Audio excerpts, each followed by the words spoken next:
Nagbabala ang Philippine National Police laban sa paglaganap ng AI-generated content at scripted video sa social media na maaaring magdulot ng maling pananaw laban sa kapulisan at kalituhan sa publiko.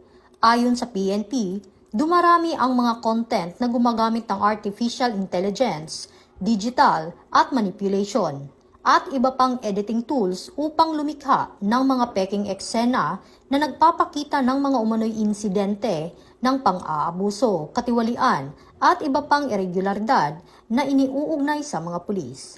Binigyang diin ng pamunuan na ang ganitong uri ng nilalaman ay maaaring makasira sa tiwala ng publiko at magpalaganap ng misinformation, lalo na kung ang mga video ay ginawang magmukhang aktwal, lehitimo, at ganap sa tunay na presinto o police operation. Pinaalalahanan din ang publiko na maging mapanuri sa mga napapanood online at tiyaking beripikado ang pinagmumulan ng impormasyon bago ito paniwalaan o ibahagi. Kasabay nito, pinayuhan ang mga content creator na gamitin ang teknolohiya ng mga pananagutan at iwasan ang paglikha o pagpapakalat ng mga mapanlinlang na material na maaaring makasama sa publiko at sa mga institusyon.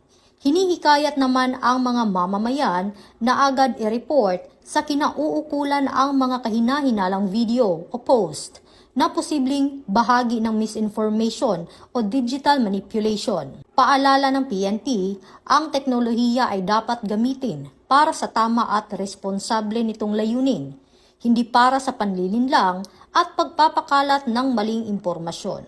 Ito ang bagong PNP para sa bagong Pilipinas. Serbisyong mabilis, tapat at nararamdaman.